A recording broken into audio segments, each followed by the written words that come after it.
माऊली ज्ञानेश्वर महाराज की जय. जगद्गुरु तुकाराम महाराज, शांती ब्रह्म एकनाथ, सद्गुरु जोग महाराज की जय. हे या बोला विश्वेशे, मनितले तोषू बहुवसे, तोषे बहुवशे, ये विषयी धरणे बैसे ऐसे के जोडे. भगवंताच्या कृपेने, सर्व संतांच्या आशीर्वादाने, पुण्यसलीला इंद्रायणी मातेच्या पावन तीरावर संजीवन समाधिस्थ ज्ञानोबरायांच्या या पवित्र अशा अलंकापूर नगरीमध्ये सिद्धेश्वर भगवंताच्या पवित्र प्रांगणामध्ये सद्गुरू जोग महाराज वारकरी शिक्षण संस्था यांच्या माध्यमातून सुरू असलेली आपली ही नित्याची ज्ञानेश्वरी प्रवचन सेवा, सेवेकरता उपस्थित माऊली स्वरूप असणारे सर्व भाविक भक्त, श्रोते, सज्जन, माता भगिनी सर्वांच्या चरणी वंदन करून आपण सर्वांनी मिळून ही चिंतन सेवा करायची आहे.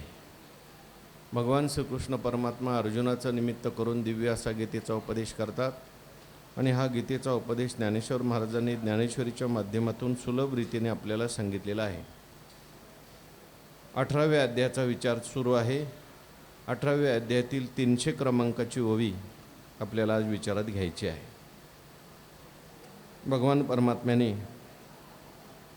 5 कारणाचा विचार त्या ठिकाणी कर्माकरता सांगितलेला आहे. पंचैतानि महाबाहो कारणानि निबोध मे, सांख्ये कृतांते प्रोक्तानि सिद्धये सर्व कर्मणाम. कर्म करत असताना 5 कारणामुळे ते कर्म घडतं, परंतु अज्ञानामुळे मनुष्य त्या कर्माचा आरोप जो आहे तो आत्मस्वरूपावर करतो. मी कर्म केलं असं म्हणतो.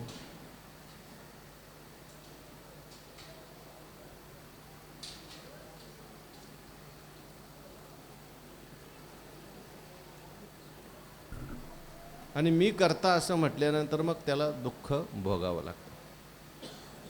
सगळ्या दुःखाचं मूळ जर काय असेल तर ते मी आहे. म्हणून या मीचा विचार केला पाहिजे. नेमका मी म्हणजे कोण आहे याचा विचार केला तर लक्षात येईल. संतांच्या सहवासात बसलं, सत्कर्म केलं, संता सवे वसता, योग ज्ञाने पैसता, गुरुचरण उपासता, वैराग्यशी येनेची सत्कर्मे, अशेषही अज्ञान विरमे, जयाचे अहम विश्रामे आत्मरूप. अहमचा खरा विश्रांतीस्थान आत्मरूप आहे. जोपर्यंत जो अहंकार जो आहे देहामध्ये अडकलेला आहे तोपर्यंत जीवाला दुःख भोगावं लागतं. म्हणून भगवान परमात्मा आत्मा वेगळा आहे आणि कर्म वेगळं आहे. कर्माचा आणि आत्म्याचा कोणताही संबंध नाही. आनंद रामायणातली मी काल एक गोष्ट सांगितली होती. आणखीन एक गोष्ट त्यांनी सांगितली, ती म्हणजे कौशल्या मातेकरता. कौशल्या मातासुद्धा प्रभू रामचंद्राकडे गेली आणि मला तुम्ही ज्ञान सांगा असं म्हटली. तेव्हा भगवान प्रभू रामचंद्राने सांगितलं, आई तू त्या ठिकाणी सकाळी सकाळी गायीच्या गोठ्यात जा आणि गायीची वासरं तुला उपदेश करतील.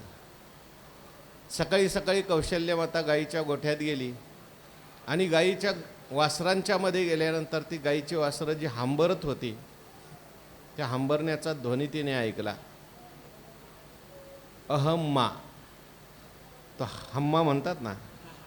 मग ते म्हटले काय म्हणतात ही गायीचे वासरं? ते गायीचे वासरं म्हणतात अहम्मा. अहम्मा म्हणजे अहम म्हणजे मी आणि मा म्हणजे संस्कृतमध्ये नाही. मीपणा घेऊ नका, मी करू नका, मग तुम्ही ब्रह्मरूपच आहात. देह नव्हे मी हे सरे, उरला उरे विठ्ठल. म्हणून ते आत्मस्वरूप समजून घेण्याकरता कर्माचा विचार भगवंतांनी सांगितला. ज्या काही क्रिया घडतात त्या क्रिया घडण्याकरता 5 कारणं आहेत. आत्मा मात्र त्याच्यापेक्षा काय आहे, वेगळा आहे. हा विचार पुन्हा एकदा भगवान परमात्मा अर्जुनाला सांगायला लागले. अर्जुनाने सांगितलं की मला तो विचार तुम्ही सांगा. सांगा असं म्हटल्यानंतर भगवान परमात्मा बोलतात, येया बोला विश्वेशे मनितले तोषे बहुअसे ये विषयी धरणे बैसे ऐसे के जोडे. भगवान परमात्मा हा विश्वेश आहे. विश्वेश शब्दाचा अर्थ काय? सगळ्या विश्वाचा ईश आहे, शासक आहे, मालक आहे. सगळ्या जगाचं कल्याण व्हावं असं देवाला वाटतं. म्हणून तो काय आहे? विश्वेश आहे. मनितले तोषे बहु असे. आणि भगवंताला तोष झालेला आहे, आनंद झालेला आहे. किती आनंद झालेला आहे? खूप आनंद झालेला आहे. या कीर्तीच्या बोला तो जगतबंधू संतोषला मने हो प्रश्न भला जानशी करू. काय तुझा प्रश्न विचारला. म्हणून देवाला सुद्धा असा प्रश्न विचारल्यानंतर काय होतं? आनंद होतो. मला परत आत्मा कसा करता नाही, कर्म ही कारणं कशी त्या ठिकाणी क्रिया करता कर्म करता कोणती कारणं आहेत त्याचा विचार तुम्ही सांगा, आणि आत्मा त्याच्यापासून अलिप्त कसा आहे हे सांगा. असं अर्जुनाने म्हटल्यानंतर भगवान परमात्मा म्हणतात, ये विषयी धरणे बहिसे ऐसे के जोडे.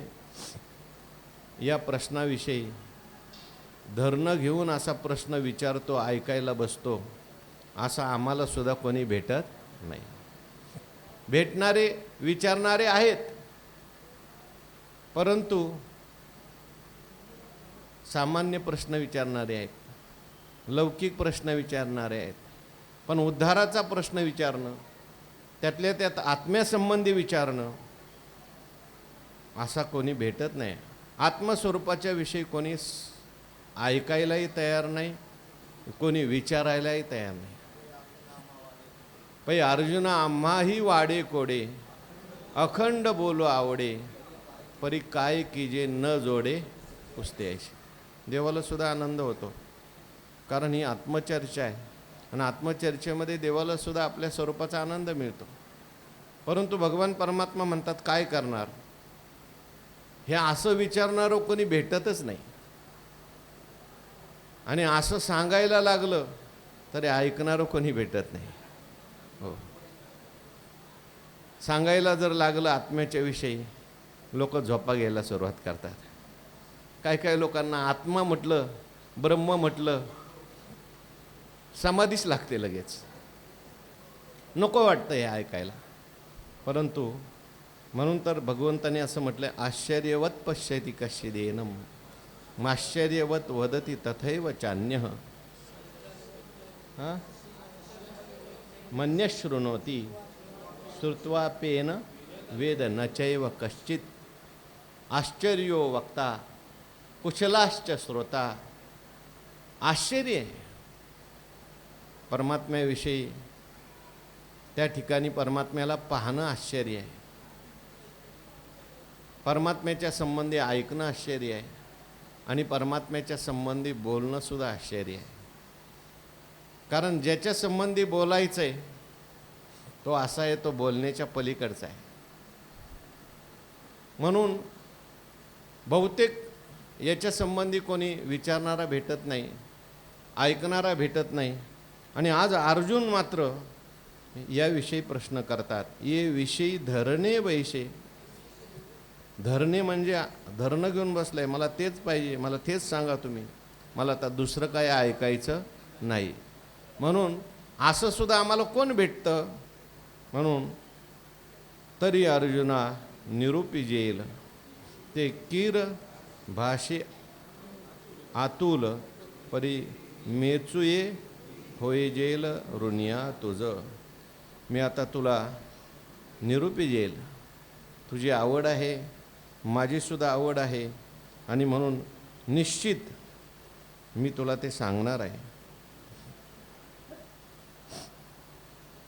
अर्जुना, ते मी तुला खरोखर सोप्या भाषेत सांगता येईल, परंतु या प्रेमाचे तुला कर्जदार व्हावे लागेल. तरी अर्जुना निरूपजेल ते कीर भाषेतून, म्हणजे प्राकृत भाषेमध्ये मी तुला सांगतो, किंवा सोप्या भाषेमध्ये मी तुला सांगतो. सुलभ रीतीने तुला कळेल अशा भाषेत मी तुला सांगतो. परी मेचुये होई जेल ऋणिया तुझं. पण आता मी हे तुला सांगणार आहे, या निमित्ताने तुला माझं कर्जदार व्हावं लागेल, माझं कर्ज तुझ्यावर होईल, असं भगवान परमात्मा अर्जुनाला प्रेमाने म्हणतात. तव अर्जुन म्हणे देवा, काही विसरले ती मागील भावो. देव अर्जुन म्हणे देवो, काही विसरले ती मागील भावो. ये गोठी की राखत आहो, मी तो पण जी. तेव्हा अर्जुन भगवंताला म्हणायला लागले, देवा मला तुम्ही म्हणता की आता मी तुला सांगतो आणि सांगितल्यानंतर तुला माझं कर्जदार व्हावं लागेल, ऋणी व्हावं लागेल. तेव्हा तुम्ही असं मी तू असा भेद परत करायला लागले. अगोदरच आपला विषय झालेला आहे. वास्तविक पाहता तुम्हीच बोलले होते, चंद्र आणि चंद्रिका यांच्यात कुठलाही प्रकारचा भेद नाही, तुमच्यात आणि माझ्यात कोणत्या प्रकारचा भेद नाही, मी तू दोन्ही स्वरूप एक. अहो तुम्ही ते मी आणि मी ते तुम्ही आहे. मग असं असताना कोणी कोणावर कर्ज द्यायचं, कोणी कोणावर कर्ज घ्यायचं. आपली प्रेमाची व्यक्ती असते, तिला जर आपण काही सांगितलं तर आपलं काय त्याच्यावर कर्ज होतं का? काही कर्ज होत नाही. आपण देवा एकरूप आहोत. तुमचं माझ्यावर निश्चिम प्रेम आहे, माझं तुमच्यावर निश्चिम प्रेम आहे, तुम्ही माझे आत्मा आहात, मी तुमचा आत्मा आहे. असं असताना तुम्ही असं कसं बोलायला लागले? तो अर्जुन म्हणे देवो, काही विसरले ती मागील भाव. मागचा भाव काही तुम्ही विसरले का काय? आत्ताच तुम्ही सांगून गेले ना आपण एकरूप आहोत, आणि मग आता परत कर्ज कुठलं होणार आहे? कोणाचं कोणावर कर्ज होणार आहे?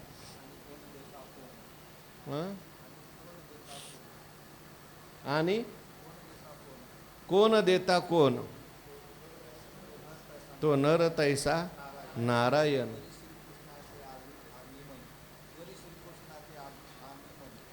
परी श्रीकृष्णा ते अर्जुन हामी म्हणे. आपण एकच आहोत म्हणून ये गोठी की राखत आहो, मी तू पण जी. आता या गोष्टीमध्ये तुम्ही परत आणखीन मी आणि तो असं परत आणलेलंच आहे. याचं रक्षण तुम्ही कशा करता आपण एकरूप आहोत असं असताना सुद्धा पुन्हा तुम्ही मला जर आत्मस्वरूपाचं ज्ञान दिलं तर मी तुमचा कर्जदार होईल असं तुम्हाला का बरं वाटतं?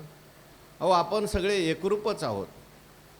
तुझं मज नाही भेद, केला सहज विनोद.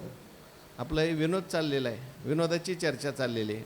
म्हणून माझ्यावर असं कर्ज वगैरे होईल असं तुम्ही काही बोलू नका.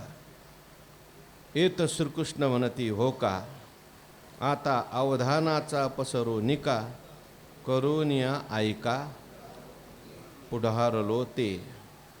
म्हणून श्रीकृष्ण म्हणती हो का. मधून मधून श्रीकृष्ण महाराज भगवान परमात्मा सुद्धा अर्जुनाला काय करतात? तपासून पाहतात. हालवोनी खुंट आधी करावा बळकट. खरंच याला ज्ञान झालंय का? आपण आतापर्यंत सांगितलं याचा अनुभव याला आहे का?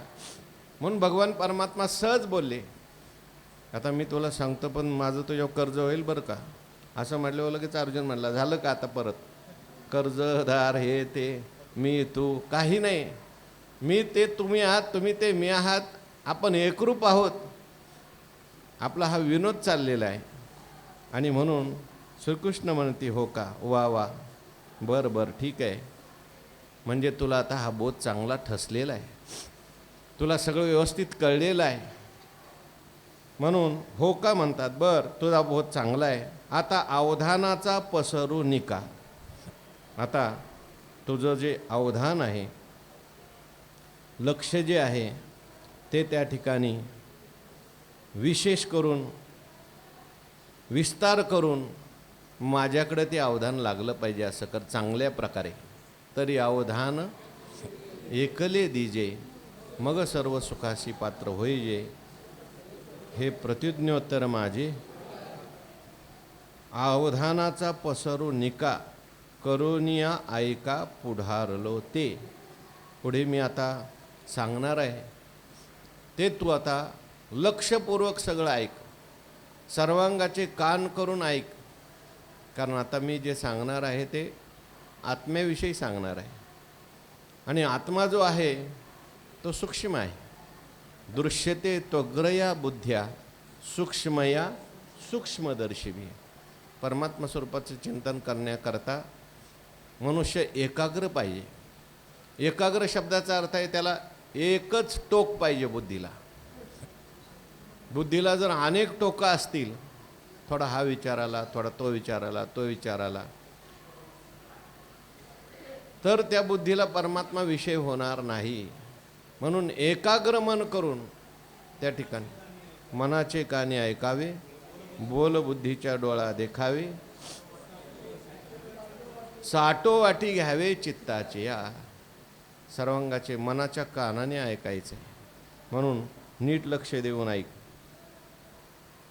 तरी सत्तेची गा धनुर्धरा सर्व कर्माचा उभारा हो तसे बाहिर बाहिरा कारणे पाचे. तरी सत्तेची गा धनुर्धरा. खरं जर पाहिलं, तात्विक दृष्टीने पाहिलं, पारमार्थिक दृष्टीने पाहिलं, इथे भगवान परमात्मा अर्जुनाला धनुर्धर असं म्हणतात.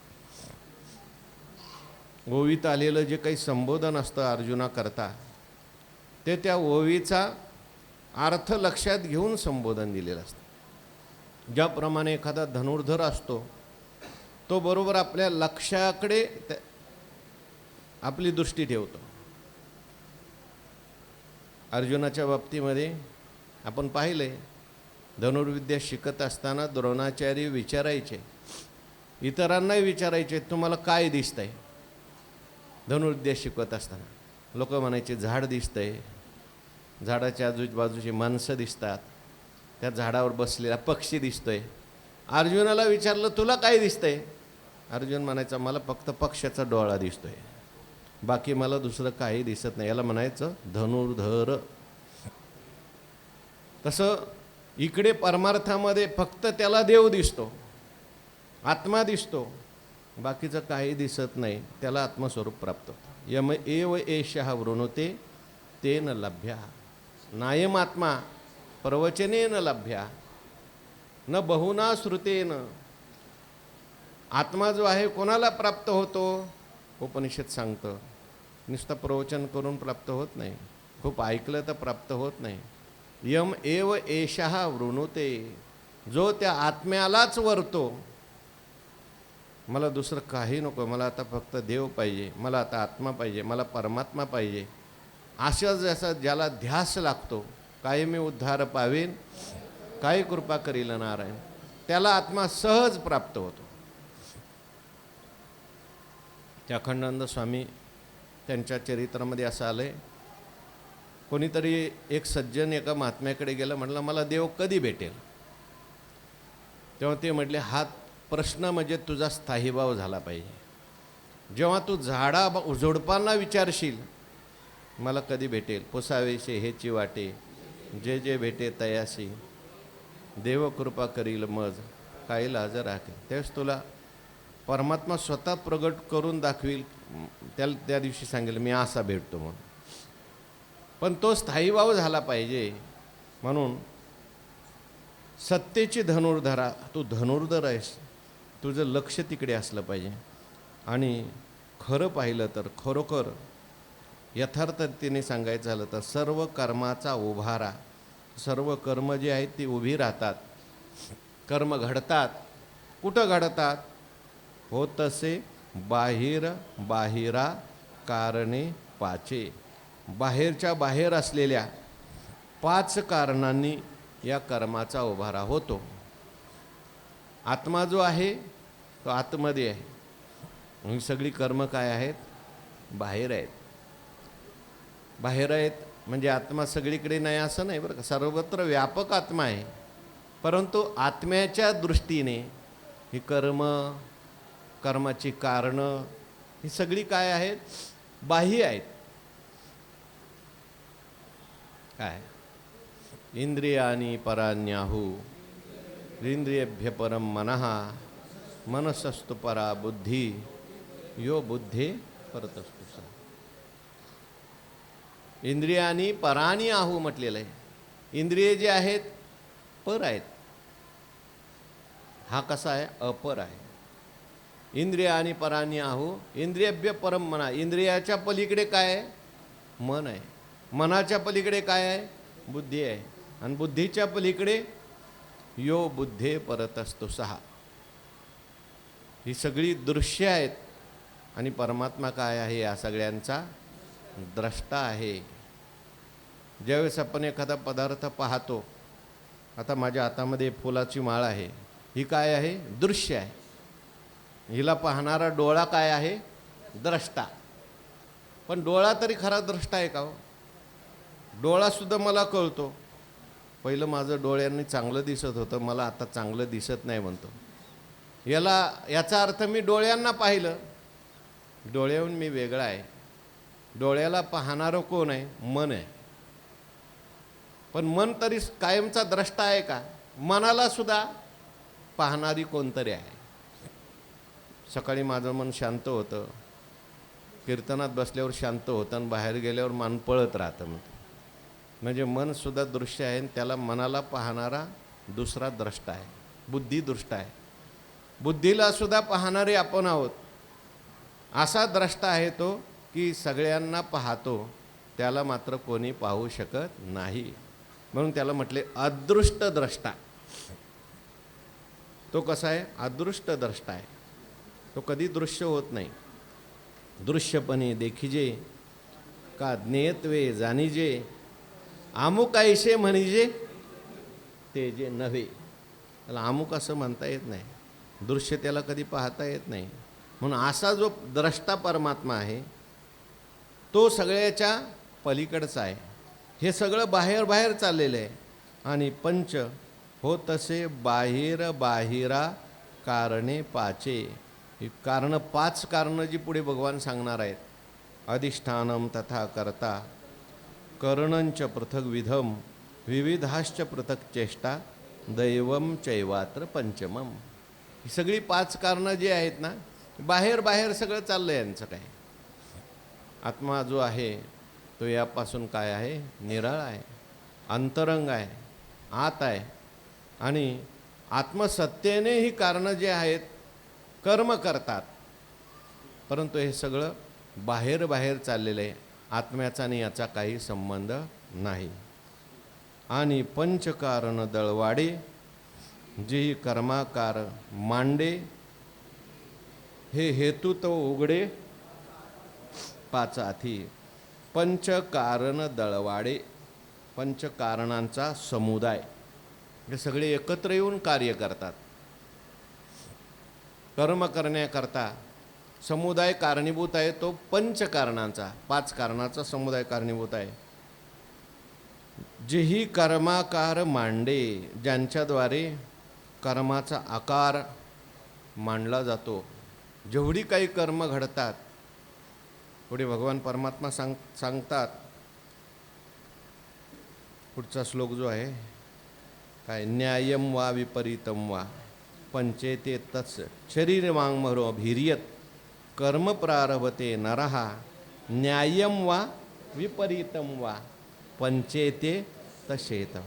शरीराने कर्म होतात, काही कर्म वाणीने होतात, काही कर्म शरीर वांग मनो मनाने होतात.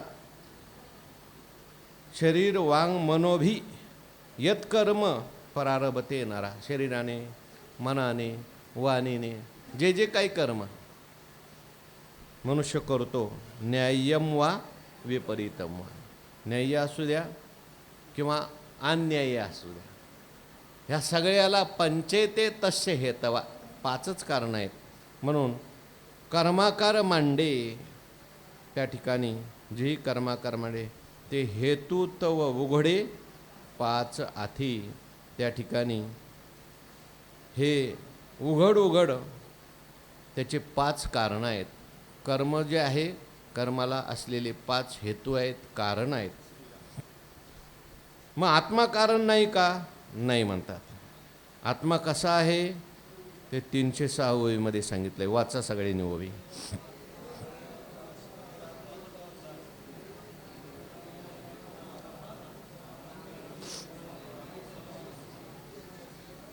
एर आत्मतत्व उदासीन. आत्मतत्व म्हटलेलं आहे. आत्मा कसा आहे? तत्व आहे. तत्व कशाला म्हणतात? जे कधीही बदलत नाही त्याला म्हणतात तत्व. तत्पद आणि त्वमपद याचं लक्ष जे असतं त्याला म्हणतात तत्व. जगामध्ये एकच तत्व आहे, बाकीची सगळी काय आहेत? आसार गोष्टी आहेत. म्हणून ते जगात एकच तत्व आहे, त्याला काय म्हणतात? आत्मतत्व. आत्माच काय आहे? तत्व आहे. एर आत्मतत्व उदासीन. आणि ते आत्मतत्व कसं आहे? उदासीन आहे. उदासीन म्हणजे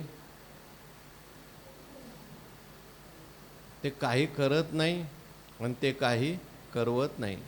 त्याच्यामध्ये कुठल्याही प्रकारची क्रिया नाही. ते व्यापक आहे आणि निर्विकार आहे. क्रिया जी असते ती परिच्छिन्नामध्ये होते. बदल जो असतो तो त्या ठिकाणी विकारी वस्तूमध्ये होत असतो. हा गुणत्रया रहितू अनादि अविकृतू व्यक्तिशी आतितू सर्व रूप. परमात्मा जो आहे उदासीन आहे.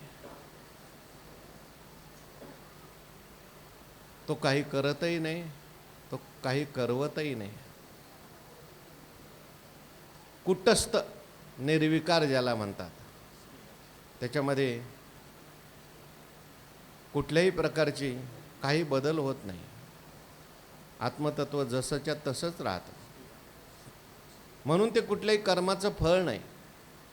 आपण नेहमी चिंतन करतो, कर्माची फळं जी सांगितलेली आहेत ती 4 प्रकारची सांगितलेली आहेत.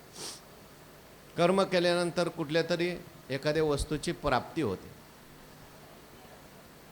कर्म उत्पत्ती होते, प्राप्ती होते, विकार होतो किंवा संस्कार होतो. उदाहरणार्थ एखादा मातीचा घट तयार करायचा असेल, त्यासाठी कर्म करावं लागतं. कुंभाराला माती आणायची, चिखल बनवायचा, त्यातून मग काय होतो? घट तयार झाला. घटाची काय झाली? उत्पत्ती झाली. तशी आत्म्याची काही उत्पत्ती करायची का? आत्मा सिद्ध आहे म्हणून त्याची उत्पत्ती नाही. चालण्याची क्रिया केली की एखादा गाव आपल्याला प्राप्त होतो. तसं आत्म्याला काही प्राप्त करायचं आहे का? आत्मा नित्य प्राप्त आहे. बरं, आत्म्यावर कर्माने कधी कधी संस्कार करता येतो. संस्कारात 2 प्रकार सांगितले. एक दोषाचं अपनयन करणं किंवा गुणाचं आधान करणं. दोष घालवायचा असेल, कपडे आपण धुतल्यानंतर त्यातला मल नावाचा दोष काय होतो? निवृत्त होतो. तसं आत्म्याला काय धुवून स्वच्छ करायचे का? नाही म्हटले. आत्मा स्वच्छ करण्याकरता हे सगळं केलं. तीर्थयात्रा केल्या, कुंभात गेलो आणि तेव्हापासून आमचा आत्मा काय झाला? स्वच्छ झाला. आत्म्याला काय नाही बरं का. आत्मा जसा आहे तसा तो उदासीन आहे. उदासीन. मग स्वच्छ काय करायचं आहे? मन शुद्ध करायचं.